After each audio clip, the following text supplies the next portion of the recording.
Fernando, eu queria tratar agora de um assunto que eu considero delicado. O senhor, eu considero um popstar aqui da região de Campos, no sentido de que o senhor divulga bem as suas convicções, a religião católica, a tradição, quer dizer, o senhor defende bem. Mas o senhor tem colegas que são popstar com uma venda grande, que é o caso do padre Marcelo Rossi, e agora o fenômeno, o padre Fábio de Mello. O Fábio de Mello. Eu queria a sua leitura a respeito disso. Eu tenho meu ponto de vista a respeito disso, mas eu gostaria de ouvir a sua leitura com relação a isso. Qual é a sua avaliação com relação a isso? Bom, fica à vontade também. O senhor não é homem de recusar a falar de assunto nenhum, mas fique à vontade. Eu acho o seguinte, vamos olhar o lado positivo. Eles estão uma forma assim um pouco inovadora, mas fazem um grande bem. Porque muita gente acaba ouvindo a mensagem deles, muita gente que não ouviria na igreja vai ouvi-los lá no show. Então eles acabam transmitindo alguma mensagem, uma palavra boa, não é? Eu lembro da última vez que o padre Fábio de Mello esteve aqui, tive até as pessoas que foram lá e depois no final estavam comentando, eu sei que gente nossa que estava lá ouviu, falando assim, olha, esse Jesus de que o padre fala, ele deve ser muito bom mesmo, porque ele fala tão bem dele, né? Então, vamos dizer, acaba passando algumas mensagens muito boas, acaba influenciando muita gente, o padre Fábio de Mello mesmo dá muito bons conselhos, essas coisas todas. Bom, isso é um lado positivo.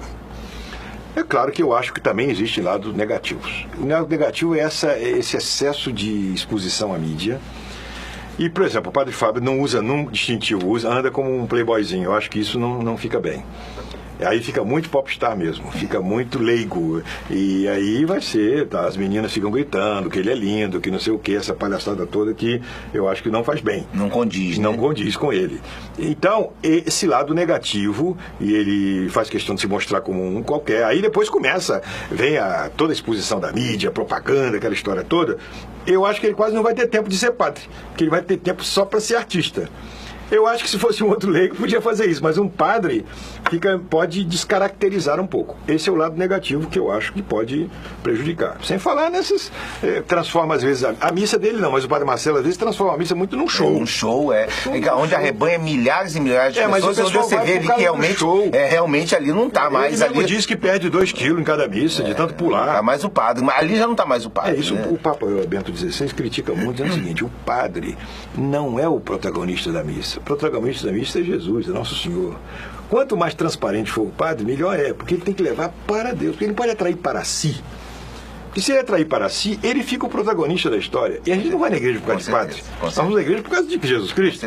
Então, se o padre focaliza muito, aí o pessoal fica dizendo, não, eu vou na missa daquele padre tal e não da do outro padre tal. Peraí, você descaracterizou, meu filho, porque você vai na missa por causa de Jesus Cristo. De Deus, né? Então, esse eu acho que é o lado negativo.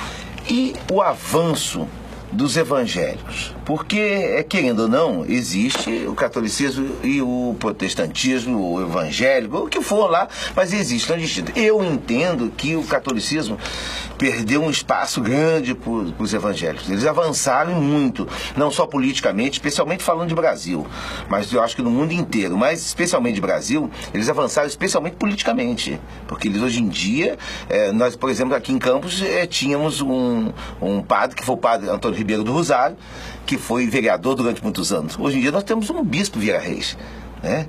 E inclusive os evangélicos têm outros representantes ali mesmo, de vereadores ali sentados nas cadeiras da Câmara Municipal. Bom, qual é a sua visão? Essa palavra evangélico é uma palavra muito... abrangente, né? Abrangente e um pouco ambígua.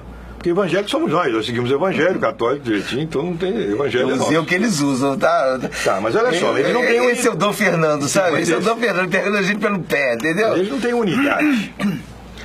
Avanço dos evangélicos, vamos pegar os evangélicos tradicionais. Mas, desculpa, eu vou te interromper, eu evito interromper, mas o senhor tem que fazer, senão o senhor vai me pegar pelo contraponto.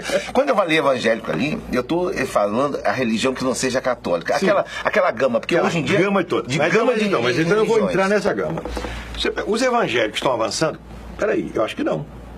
Pega os evangélicos tradicionais, luteranos, batistas... e até alguns pentecostais, mas luteranos e batistas são os mais tradicionais. Eles conservam aquela postura deles. Você não tem um grande avanço deles. Eles têm a postura deles. O que tem avançado muito são essas seitas chamadas evangélicas, que se propagam muito. Essas sim. Essas aí usam algumas coisas que nós, pela ética, não podemos usar. Certas armas. Por exemplo, a teologia da prosperidade. Isso é uma arma que seria, vamos dizer, até antiético se nós usarmos. Olha, venha aqui para a minha igreja, porque aqui você vai conseguir emprego, você que está na fossa agora você vai sair, você que está com problema no fígado, nos rins, você venha para cá. Tem até uns dos nossos que gostam de fazer isso também, que eu não aprovo. Venha para cá porque você está com problema no emprego, vamos resolver tudo. Olha as nossas garagens cheias de BMW, Mercedes, você vai ser bem sucedido, vem para cá, você... Bom, a pessoa vai. Muita gente, de fato, consegue, porque isso aí não é só... Até o Ogmandino também faz isso. Gente que sabe vender bem as coisas, consegue. E quando você também bota a autoafirmação na pessoa, claro, né? E você, psicologicamente, você levanta ela. 80% das doenças são de fundo psicológico. Sim. E você botando uma outra carga psicológica, você cura aquela doença. Mas não foi Deus que curou, não. Foi a psicologia que curou.